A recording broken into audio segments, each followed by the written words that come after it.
প্রথমত নিবর্তনমূলক কোনো রাজনীতি, যে রাজনীতি গণরুমের জন্ম দেয়, যে রাজনীতি নিপীড়ন করে, এটা আমরা কেউ চাই না। তোমার এবং আমার মধ্যে কোনো পার্থক্য নেই। তুমি এবং আমি মিলেই এই নতুন প্রশাসন।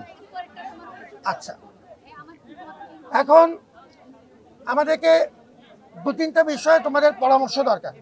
আমরা নিবর্তনমূলক কোনো রাজনীতি হল পর্যায়ে চাই না, এটা খুব পরিষ্কার।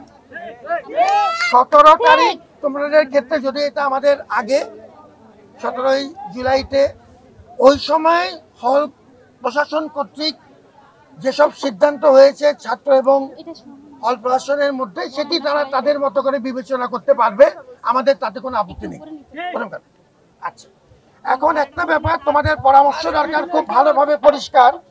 সেটি হলো যে আমাদের সামনে তোমাদের সাথে সবার সাথে কথা বলে, তোমাদের ভরসায় সাহস করে আমরা ডাকসুর মতো একটি বড় আয়োজনে নেমেছি এবং এটি আমি খুব আশ্বস্ত হলাম যে তোমরা আজকে অনেকক্ষণ ধরে তোমরা কষ্ট করছো, কেউ কেউ না খেয়ে আছো, এর মধ্যেও ডাকসুর ব্যাপারে তোমাদের একটা অত্যন্ত পজিটিভ একটা ইতিবাচক মনোভাব প্রকাশ পাচ্ছে।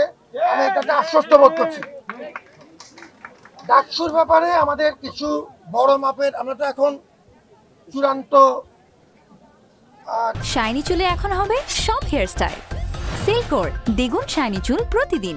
তালিকার দিকে যাচ্ছি, খসড়া অলরেডি হয়ে গেছে, তোমাদের সবাই সাহায্য নিয়ে এর যে আসবে সেটিও একটি বড় পাওনা মনে করি তোমাদের সহযোগিতা নিয়ে। এখন ডাকসুর জন্য হল কেন্দ্রিক ছাত্র সংগঠনগুলো তারা তাদের মতো করে কাজ করতে হবে।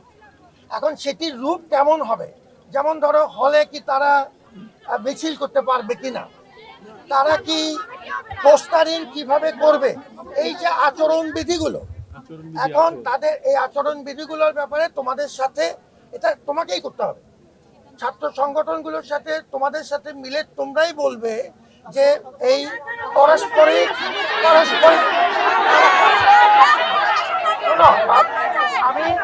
শোনো বাপ, আমি বুড়ো মানুষ, তুমি যদি চিৎকার চাচামেচি করো আমি কথা শুনতে পাবে না।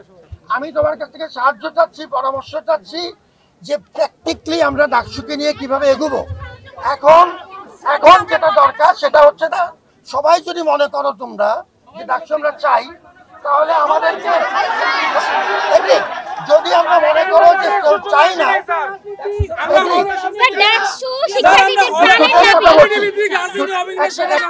খুব পরিষ্কার বলছি, আমার সবার কথা শুনতে হবে, সবার কথা শুনতে হবে। আমরা প্রথমে আমি বলেছি 17 তারিখের ব্যাপারে আমি অলরেডি বলেছি। এখন আমি যেটা বলছি সেটা পরিষ্কার শোনো। ডাকসুর ব্যাপারে তাদের এই সামনে যখন প্যানেল হবে, তাহলে তারা কিভাবে কাজ করবে, হলে তাদের কাজ করতে হবে, কিভাবে কাজ করবে এই ব্যাপারে আমাদের ঐক্যমত্য দরকার, তাদেরকে সে অনুযায়ী পরামর্শ দিতে হবে আমাদের। এবং যদি আমরা তাদেরকে কাজ করার ব্যাপারে আমরা পরিষ্কার বলি, মিছিল করার ব্যাপারে এই রেস্ট্রিকশন থাকবে, ফলে এই বিষয়গুলো তো বলতে হবে তোমাদের পরিষ্কার, এবং সেটি পরিষ্কারভাবে যদি বলা না যায়, শোনা যাচ্ছে কিনা, আচ্ছা, আচরণ বিধি অনুযায়ী তোমাদের সাথে এই ব্যাপারে ঐক্যমত্য লাগবে।